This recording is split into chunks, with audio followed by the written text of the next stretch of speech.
E Jesus do templo disse-lhe um dos seus discípulos: Mestre, que pedras, que construções.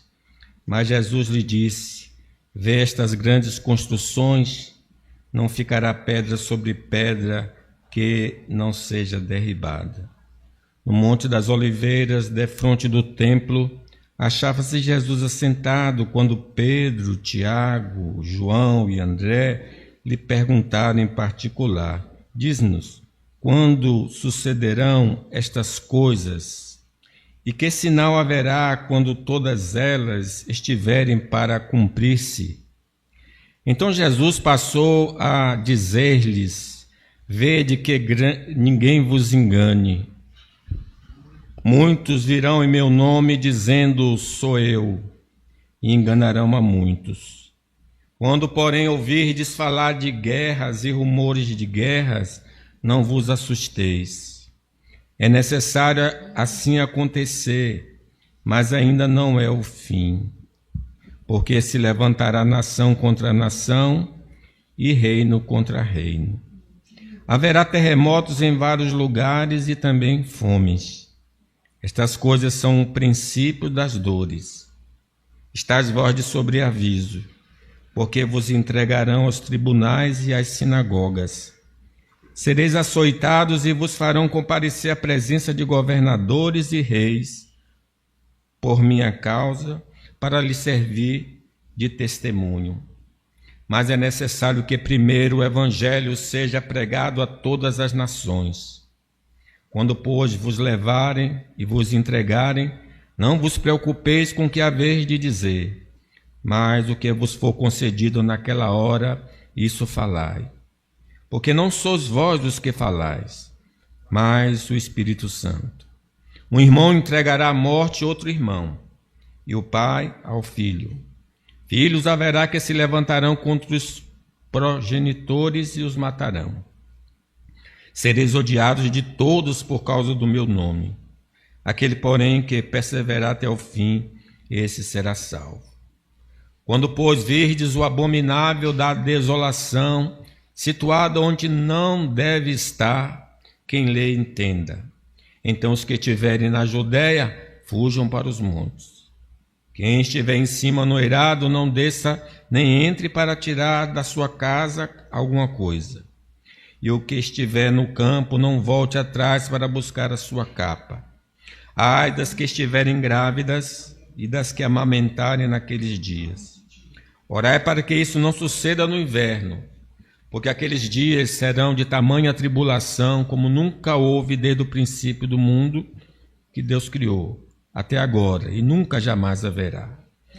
Não tivesse o Senhor abreviado aqueles dias, e ninguém se salvaria. Mas por causa dos eleitos que ele escolheu, abreviou tais dias. Então, se alguém vos disser, eis aqui o Cristo, ou ele ali, não acrediteis. Pois surgirão falsos cristos e falsos profetas, operando sinais e prodígios para enganar, se possível, os próprios eleitos. Estás vós de sobreaviso, tudo vos tenho predito. Mas aqueles dias, após a referida tribulação, o sol escurecerá, a lua não dará sua claridade, as estrelas cairão do firmamento e os poderes do céu serão abalados. Então verão o Filho do Homem vir nas nuvens com grande poder e glória. E ele enviará os anjos e reunirá os seus escolhidos dos quatro ventos, da extremidade da terra até a extremidade do céu. Aprendei, pois, a parábola da figueira. Quando já os seus ramos se renovam e as folhas brotam, sabeis que está próximo o verão. Assim também vós, quando virdes acontecer estas coisas, sabeis que está próximo às portas. Em verdade vos digo que não passará essa geração sem que tudo isso aconteça. Passará o céu e a terra, porém as minhas palavras não passarão.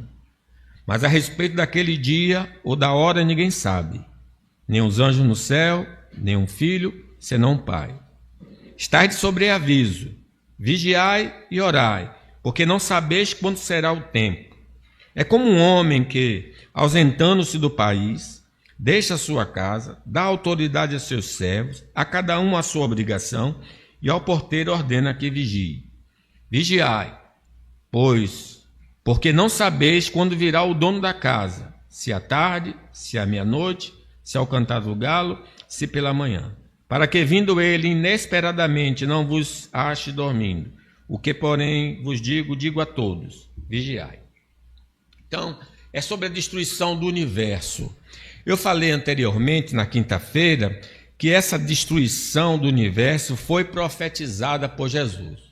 Primeiro ele está falando da destruição do templo e da destruição de Jerusalém, mas é extensivo a todo o universo. Na leitura completa do sermão, ele faz referência à destruição do universo. A segunda afirmativa foi que essa destruição do universo deve ser matéria de conhecimento da igreja. Nós precisamos conhecer. Os discípulos se aproximaram e perguntaram a Jesus para esclarecer sobre o assunto. Nós precisamos ter esse conhecimento para estarmos preparados para as nossas emoções, vontades e tudo mais estar condicionada à escatologia do fim, que trata da doutrina do fim do mundo. A terceira afirmativa é que nós não podemos confundir a destruição do universo com os princípios de dores. Vai acontecer guerras, vai acontecer doenças graves no mundo como o Covid, mas isso não indica o fim do mundo. São apenas princípio das dores. E a quarta afirmativa, aí sim agora começa os sinais mais claros que indicam o fim do mundo. A presença, a manifestação de falsos cristos, que vai culminar com o anticristo, que é o maioral, né? Que é registrado em 2 Tessalonicenses capítulo 2. Pois bem, dando sequência à destruição do universo, eu gostaria de falar agora nessa manhã. A destruição do universo será precedida da pregação do evangelho a todas as nações. Não pode acontecer a destruição do universo sem a pregação anterior do evangelho. Vamos ler aí? Mas, cadê? Júlio? Quinto. Vamos lá. Mas é necessário que primeiro o evangelho seja pregado a todas as nações. Então, para que o fim do universo aconteça, o evangelho primeiro tem de ser anunciado. Por isso que ele diz: ide pelo mundo, pregar o evangelho a toda a criatura.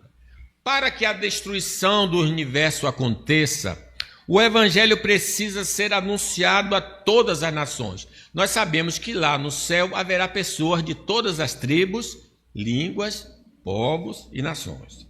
O desejo de Deus é que todos os homens cheguem ao conhecimento da salvação para serem salvos.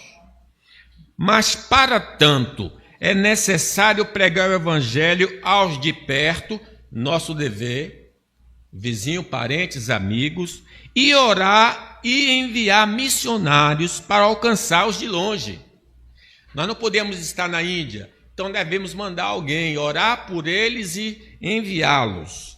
1 Timóteo, capítulo 2, versículo 1, nos revela claramente que Deus quer a salvação dos homens. Observem aí. Antes de tudo, pois exorto que se use a prática de súplicas, orações, intercessões, ações de graças, em favor de todos os homens, em favor dos reis e de todos que se acham investidos de autoridade, para que vivamos vida tranquila e mansa, com toda piedade e respeito. Isto é bom e aceitável diante de Deus, nosso Salvador. Agora com ênfase 4. O qual deseja que todos os homens sejam salvos e cheguem ao pleno conhecimento da verdade. É vontade de Deus, é evangelização. A obra de evangelização deve ser prioridade em nossa vida como servo do Senhor Jesus. Se queremos que o Senhor volte para nos levar para o paraíso e a salvação dos pecadores, precisamos pregar o evangelho a toda criatura. Mateus 24, 14, comigo. E será pregado este evangelho do reino por todo o mundo, para testemunho a todas as nações. Então virá o fim. Não serão os seres angelicais que vão pregar o evangelho, mas Deus confiou a nós a missão de espalhar as boas novas a todas as nações. Romanos 10 é um texto que fala muito da evangelização, diz, Romanos 10, 3, porque todo aquele que invocar o nome do Senhor será salvo. Como, porém, invocarão aquele em que não creram? E como crerão naquele de quem nada ouviram? E como ouvirão se não há quem pregue? E como pregarão se não forem enviados? Como está escrito, quão formosos são os pés dos que anunciam coisas boas. Não adianta só orar, tem de pregar. Se valorizamos a evangelização dos povos, estamos dentro da vontade de Deus e certamente seremos ajudados pelo Senhor com talentos e recursos para a execução dessa tarefa. O Deus que envia é o Deus também que capacita. Atos 13 diz assim: havia na igreja de Antioquia profetas e mestres, Barnabé, Simeão, por sobrenome Níger, Lúcio de Cirene, Manaém, Colácio de Herodes, o Tretarca, e Saulo. E servindo eles ao Senhor, e jejuando, disse o Espírito Santo: separai-me agora Barnabé e Saulo para a obra que os tenho chamado. Então, jejuando e orando e impondo sobre ele as mãos, os despediram. Primeira viagem missionária, a ordem de separar. E aí vocês entendem porque João Marcos não conseguiu ir à frente do serviço. Deus não chamou João Marcos, eles levaram João Marcos. E João Marcos no caminho desistiu, porque Deus tinha chamado Barnabé e Saulo. A oração ao Senhor pelo envio de missionários aos campos não alcançados necessita fazer parte de nossas orações particulares e públicas. Mateus, Jesus nos lembra: e então se dirigia aos seus discípulos: a seara, na verdade, é grande, mas os trabalhadores são poucos. Rogai, pois, ao Senhor da seara que mande trabalhadores para a sua seara. É o nosso dever missionário, orar para que Deus envie missionários. Não será sem dificuldades cumprir a missão de levar o evangelho a todos os homens. Iremos encontrar oposição de todo tipo, mas não devemos recuar, pois é a vontade divina que anunciemos o evangelho a todas as nações. Atos 11, 19 diz: então os que foram dispersos por causa da tribulação que sobreveio a Estevão se espalharam até a Fenícia, Chipre, Antioquia, não anunciando a ninguém a palavra, senão somente aos judeus. Lembre, o Senhor disse que eles deveriam ir pregar o evangelho. Eles não foram. Eles não entenderam o que deveria pregar. E aí, o que é que Deus usou? Usou a perseguição para que os irmãos pregassem o evangelho pelo Império Romano. E diz aí: e os que foram até Antioquia falavam também aos gregos, anunciando-lhe o evangelho do Senhor Jesus. A mão do Senhor estava com eles, e muitos, crendo, se converteram ao Senhor. Pregar o evangelho é a vontade de Deus para a nossa vida. Para cumprirmos essa missão, necessitamos da ajuda do Espírito Santo. Por isso, peçamos ao Senhor o poder do alto para realizarmos a tarefa que nos ordenou. Lembre de Atos 1:8. Essa experiência é uma experiência que se repete, porque o batismo com o Espírito Santo, receber o Espírito Santo acontece só uma vez, mas ser revestido de poder para pregar o Evangelho pode acontecer outras vezes. O que é que diz Atos 1:8? Mas recebereis poder ao descer sobre vós o Espírito Santo, e sereis minhas testemunhas, tanto em Jerusalém, como em toda a Judéia, Samaria e até os confins da terra. Se nos desviarmos do propósito divino de evangelizar os povos, Deus nos corrigirá, até usando a perseguição para que possamos cumprir a missão. Às vezes a gente não entende porque Deus coloca uma dor de barriga em nós. É para encontrar com alguém para evangelizar. Porque já que a gente não foi de boa vontade, vai em situações incômodas.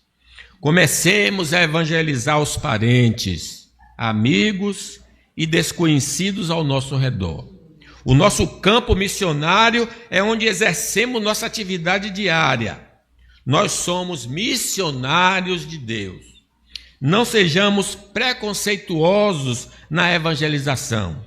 Vamos comunicar a todos o evangelho, com exceção dos que escarnecem da palavra de Deus. Então, às vezes a gente olha assim para um cidadão, aí você vai receber. Aquele não vai receber. Então a gente fica escolhendo o que evangelizar. Não, ide pelo mundo, prega o evangelho a toda criança. Agora, os que zombam do evangelho, que a gente já sabe que são conhecidos, não dê as coisas santas aos porcos, né, aos cães. Sexto lugar, a destruição do universo será precedida pela perseguição universal aos cristãos. Estais vós de sobreaviso, porque vos entregarão aos tribunais e às sinagogas. Sereis açoitados e vos farão comparecer à presença de governadores e reis, por minha causa, para lhe servir de testemunho. Quando, pois, vos levarem e vos entregarem, não vos preocupeis com o que haver de dizer, mas o que vos for concedido naquela hora, isso falai. Porque não sois vós os que falais, mas o Espírito Santo. Um irmão entregará à morte outro irmão, e o pai ao filho. Filhos haverá que se levantarão contra os primogenitores e os matarão. Sereis odiados de todos por causa do meu nome. Aquele, porém, que perseverar até o fim, esse será salvo. Na medida que o fim se aproxima, o ódio da sociedade contra nós aumentará. As autoridades religiosas e políticas irão nos perseguir duramente por causa de nossas crenças, comportamentos e, acima de tudo, pela obra da evangelização. Atos 8, versículo 1, registra essa primeira perseguição. Naquele dia, levantou-se grande perseguição contra a igreja em Jerusalém. E todos, exceto os apóstolos, foram dispersos pelas regiões da Judéia e Samaria. Alguns homens piedosos sepultaram Estevão e fizeram um grande pranto sobre ele. Saulo, porém, assolava a igreja, entrando pelas casas e arrastando homens e mulheres, encerrava-os no cárcere. Mas quando chegar esta hora, receberemos poder especial do Espírito Santo para testemunhar do Evangelho perante as autoridades rebeldes contra o Senhor. O versículo 11 diz: quando, pois, vos levarem e vos entregarem, não vos preocupeis com o que haver de dizer, mas o que vos for concedido naquela hora, isso falai, porque não sois vós os que falais, mas o Espírito Santo. Iremos ser perseguidos por familiares e parentes não convertidos por causa da nossa fé, e seremos denunciados por eles às autoridades perseguidoras. Versículo 12 diz: um irmão entregará à morte outro irmão, e o pai ao filho. Filhos haverá que se levantarão contra os progenitores e os matarão. Seremos odiados pelos homens que não nasceram de novo. Eles não terão nenhuma simpatia por nós. Seremos denunciados, presos, torturados e mortos por causa do nome do Senhor Jesus Cristo. Versículo 13 diz: sereis odiados de todos por causa do meu nome. Aquele, porém, que perseverar até o fim, esse será salvo. O tempo do fim será muito difícil para nós, servos do Senhor. Mas por causa da graça de Deus, da intercessão de Cristo e da ajuda do Espírito Santo, vamos passar e vencer a grande tribulação. Sim, nós vamos viver a grande tribulação, vamos passar e vamos vencê-la. Versículo 14 diz: quando, pois, virdes o abominável da desolação, situado onde não deve estar quem lhe entenda. É a chegada do exército de Tito ao território judaico. Essa é a imagem com os símbolos romanos, né? Então, os que estiverem na Judéia, fujam para os montes. Quem estiver em cima no eirado, não desça nem entre para tirar da sua casa alguma coisa. E o que estiver no campo, não volte atrás para buscar a sua capa. Então vocês estão imaginando agora os nossos irmãos perseguidos nesses lugares? Quando os inimigos vêm para prendê-los, eles têm que deixar tudo, abandonar tudo, perdem tudo por causa dessa perseguição.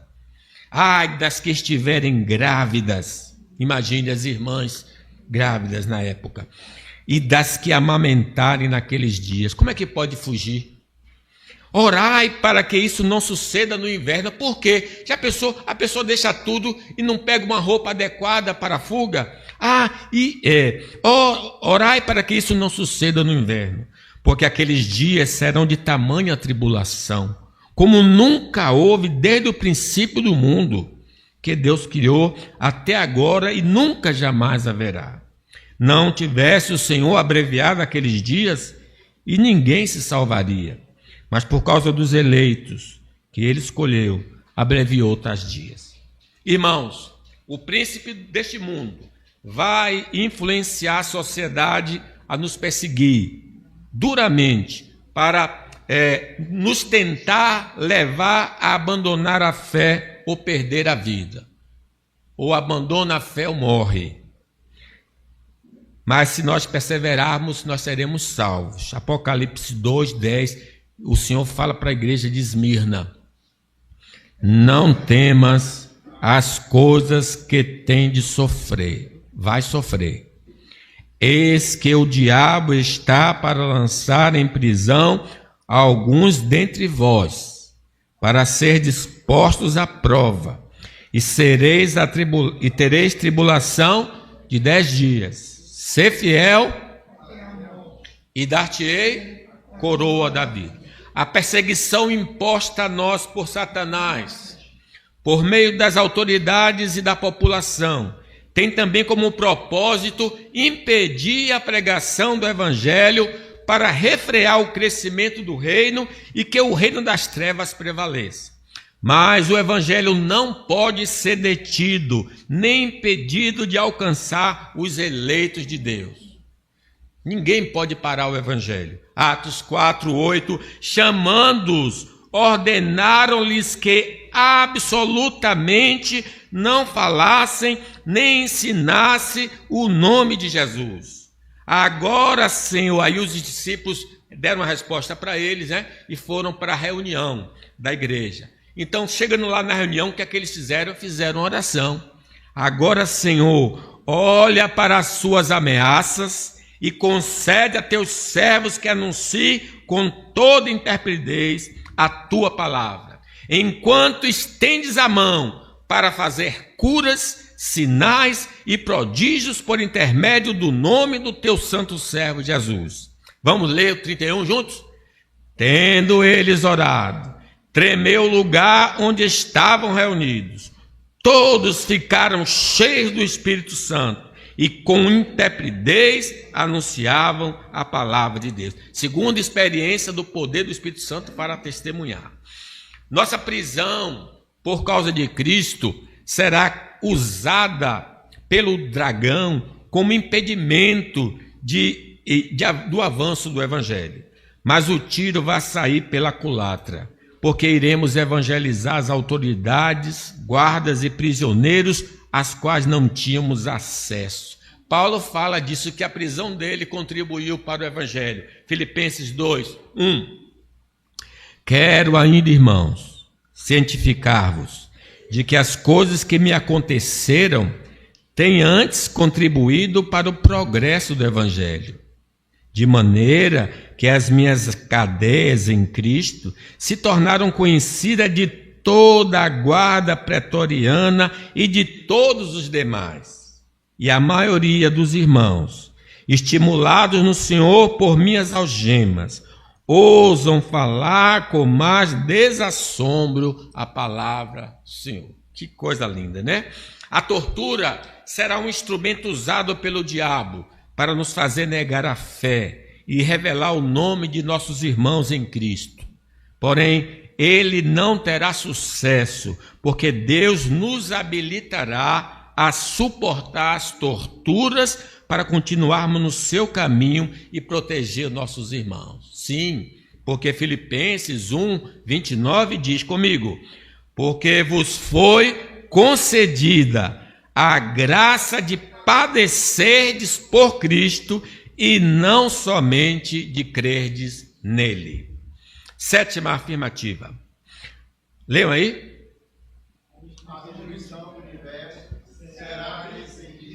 Por uma atividade intensa da falsa religião. Pois surgirão falsos cristos e falsos profetas, operando sinais e prodígios para enganar, se possível, os próprios eleitos. Estás vós de sobreaviso, tudo vos tenho predito.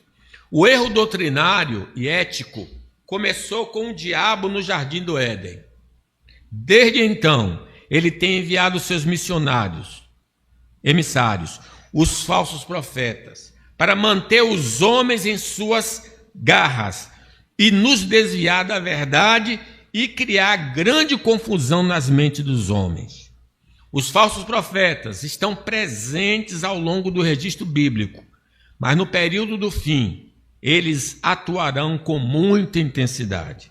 O apóstolo Pedro, já nos seus dias, fala assim: assim como no meio do povo surgiram falsos profetas, Antigo Testamento, assim também haverá entre vós falsos mestres, Novo Testamento, os quais introduzirão dissimuladamente heresias destruidoras, até o ponto de renegarem o soberano Senhor, que os resgatou, trazendo sobre si mesmo repentina destruição. Eles poderão ter sucesso contra nós se não valorizarmos o conhecimento bíblico, mas ficarmos atraídos pela beleza estética da religião e pelo número dos seus seguidores. Então, depende de onde o nosso olhar estiver, podemos ser contaminados por essa mensagem. Oséias diz: o meu povo está sendo destruído, porque lhe falta o conhecimento. Porque tu, sacerdote, rejeitar-te o conhecimento, também eu te rejeitarei, para que não seja sacerdote diante de mim. Visto que te esqueceste da lei do teu Deus, também eu me esquecerei de teus filhos. Os mentirosos da fé vão cair na graça dos que não observam o conteúdo dos seus ensinos. Se harmonizam com as escrituras sagradas e ficarão impressionados pela sua influência sobre a população. Então, quem que vai seguir os falsos profetas? São pessoas que ficam impressionadas da forma da pessoa falar, do número de pessoas que estão ouvindo esses pregadores, mas não atentam para o conteúdo da mensagem deles. 1 João chama atenção, 4:1. Amados, não deis crédito a qualquer espírito, antes provai os espíritos se procedem de Deus, porque muitos falsos profetas tem saído pelo mundo fora. Tomemos cuidado com mensagens usando as Escrituras, mas com interpretações erradas, que não nos aproximam da verdade, nem nos apontam um viver santo. Qual a deficiência desses pregadores? Eles não falam a verdade, nem nos levam para a santidade de vida. Judas chama-nos a atenção. Os quais vos diziam, no último tempo haverá escarnecedores, andando segundo as suas ímpias paixões. São estes os que promovem divisões sensuais que não têm o Espírito. Geralmente a ênfase desses falsos mensageiros enfatiza sobre os tesouros da terra e negligenciam as bênçãos eternas prometidas pelo Senhor. Esses pregadores da mentira são levantados pelo diabo e eles estão no meio da igreja para tentar nos desviar e causar escândalos ao Evangelho de Deus. Pedro chama a atenção dizendo: e muitos seguirão as suas práticas libertinas, e por causa deles será infamado o caminho da verdade. Também, movidos por avareza, farão comércio de vós com palavras fictícias. Para eles, o juízo lavrado ao longo tempo não tarda, e a sua destruição não dorme. Por isso, conhecer a Bíblia Sagrada é essencial para identificarmos o erro e os promotores da mentira. Examinar as Escrituras. Medita nela de dia e de noite, assim fará prosperar o teu caminho. 8º lugar, a destruição do universo será precedida pelas mudanças dos corpos celestes. Já estamos bem próximo do fim com esse sinal aqui. Vamos ler aí? Mas naqueles dias, após a referida tribulação, o sol escurecerá, a lua não dará a sua claridade, as estrelas cairão do firmamento e os poderes dos céus serão abalados. Naqueles dias que antecedeu o juízo final, o exército dos céus saiu dos seus lugares e funções e causou terror nos corações dos homens. Eu estou me referindo aqui à passagem de quando Josué orou. Você lembra que Josué orou e o sol parou? Então, as pessoas às vezes têm a ideia de que como é que a estrela vai cair do céu? Isso aí não é uma figura de linguagem? Nós poderíamos até entender como uma figura de linguagem. Mas vocês lembram que Josué orou e o sol parou? Veja Josué 10, 2. Então Josué falou ao Senhor no dia em que o Senhor entregou os amorreus nas mãos dos filhos de Israel, e disse na presença dos israelitas: Sol, detente em Gibeal, e tu, lua, no vale de Ajalon. E o sol se deteve, e a lua parou, até que o povo se vingou dos seus inimigos. Primeira coisa que eu quero chamar a atenção, que ele está falando do ponto de vista da terra. Para nós, do ponto de vista da terra, é o sol que se move. Então ele diz: o sol parou. Não tinha como dizer que a terra parou. Então houve, no universo, foi congelado naquele dia para Josué vencer. Deus tem poder para fazer isso. Alguém estranha isso? Não está escrito no livro dos justos: o sol, pois, se deteve no meio do céu e não se apressou a pôr-se, quase um dia inteiro. Não houve dia semelhante a este, nem antes e nem depois dele, tendo o Senhor assim atendido a voz de um homem, porque o Senhor pelejava por Israel. Coisa maravilhosa. Nos dias do rei Ezequias, Deus fez o sol retroceder como sinal de que seu servo seria curado. Isaías 38, 7. Ser-te-á isto da parte do Senhor como sinal de que o Senhor cumprirá esta palavra que falou: eis que farei retroceder 10 graus a sombra alcançada pelo sol declinante no relógio de Acás. Assim retrocedeu o sol os 10 graus que já havia declinado. Para Deus, nada é impossível. Várias intervenções divinas mudaram temporariamente o curso da natureza. O mar se abriu, o rio Jordão foi dividido, o vento e o mar se aquietaram à voz do Senhor. As águas inundaram toda a terra. Diante disto, não devemos duvidar que essa profecia não seja literal. Sim, ela pode ser literal, sim. Versículo 24. Mas naqueles dias, após a referida tribulação, o sol escurecerá, a lua não dará sua claridade, as estrelas cairão do firmamento e os poderes dos céus serão abalados. Isso tudo do ponto de vista da terra. 9.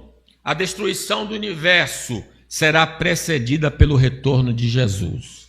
Então verão um filho do homem vir nas nuvens com grande poder e glória. E ele enviará os anjos e reunirá os seus escolhidos dos 4 ventos, da extremidade da terra até a extremidade do céu. Até aqui Jesus, o juiz do universo, tem exercido o seu ofício lá dos altos céus. João 5, 22 diz: e o Pai a ninguém julga, mas ao Filho confiou todo o julgamento, a fim de que todos honrem o Filho do modo que honram o Pai. Quem não honra o Filho, não honra o Pai que o enviou. Mas quando a igreja estiver sob ataque do anticristo, ele virá pessoalmente para punir os malfeitores e aplicar em definitivo o seu juízo. Na manifestação do Filho de Deus, o anticristo será derrotado. Nenhuma outra força o destruirá a não ser o próprio Senhor Jesus. Tessalonicenses 2,8. Então será de fato revelado o iníquo, a quem o Senhor Jesus matará com o sopro de sua boca e o destruirá pela manifestação de sua vinda. Na segunda vinda do Senhor, todos os mortos ressuscitarão, crentes e incrédulos. Todos serão julgados pelo Senhor conforme suas obras. João 5, 21. Pois assim como o Pai ressuscita e vivifica os mortos, assim também um Filho vivifica aqueles a quem quer. E o Pai a ninguém julga, mas ao Filho confiou todo o julgamento. Em verdade vos digo que vem a hora, e já chegou, em que os mortos ouvirão a voz do Filho de Deus, e os que ouvirem viverão. Não significa, irmãos, que seremos salvos pelas obras. Cada um será julgado conforme o seu procedimento, mas cada um dará o fruto correspondente à natureza que possui. Se convertido, sua marca será o fruto do Espírito Santo. Mas se estiver em Adão, será as obras da carne. Nós não poderemos fugir desse dia. Todos estaremos lá na presença dele para sermos julgados. Se somos discípulos autênticos de Jesus, seremos absolvidos por causa da morte de Cristo em nosso favor. Porém, os ímpios serão condenados por causa dos seus pecados. João 5, 28 e 29. Não vos maravilheis disto, porque vem a hora em que todos que se acham nos túmulos ouvirão a sua voz e sairão. Os que estiverem feito o bem, para a ressurreição da vida. E os que tiverem praticado o mal, para a ressurreição do juízo. Infelizmente, se não crermos no Evangelho, seremos lançados no lago de fogo. João 3, 36. Por isso, quem crê no Filho tem a vida eterna. O que todavia se mantém rebelde contra o Filho não verá a vida, mas sobre ele permanece a ira de Deus. Mas se nós nos arrependemos e cremos nas boas novas de salvação, iremos para o paraíso celestial por causa do Senhor Jesus. E terminando, a destruição do universo convoca os cristãos à vigilância. Aprendei, pois, a parábola da figueira. Quando já os seus ramos se renovam, e as folhas brotam, sabeis que está próximo o verão. Assim também vós, quando virdes acontecer essas coisas, sabeis que está próximo às portas. Estarde sobre aviso, vigiai e orai, porque não sabeis quando será o tempo. Irmãos, os sinais indicam a proximidade do fim do universo. Contudo, eles não estabelecem o momento exato do dia do julgamento final. Por isso devemos viver em completa vigilância, para não sermos surpreendidos. Estejamos sempre preparados, mas a respeito daquele dia e hora, ninguém sabe, nem os anjos dos céus, nem os filhos, senão o Pai. Todas as gerações experimentaram em algum grau estes sinais, mas a última geração vai experimentar em sua total intensidade. Passará os céus e a terra, porém as minhas palavras não hão de passar.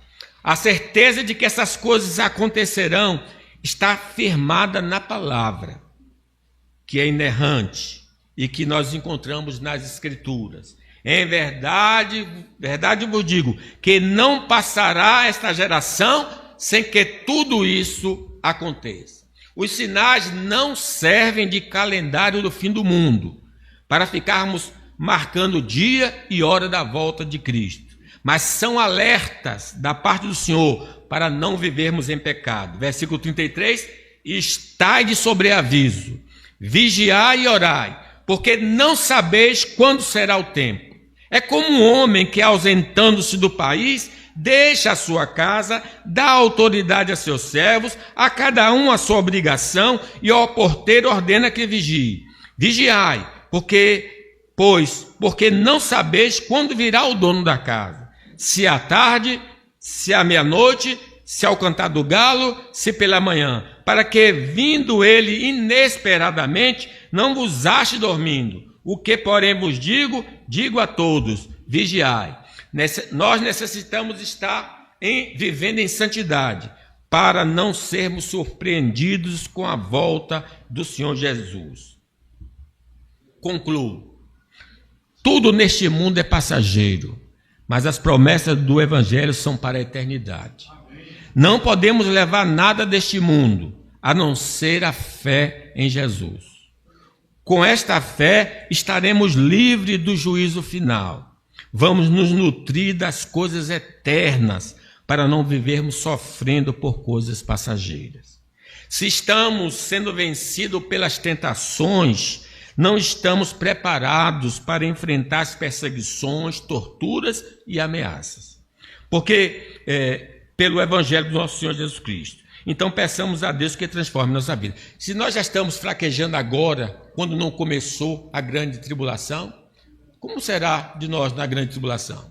Então hoje é o dia de pedir ajuda ao Senhor, que Deus nos ajude. Amém?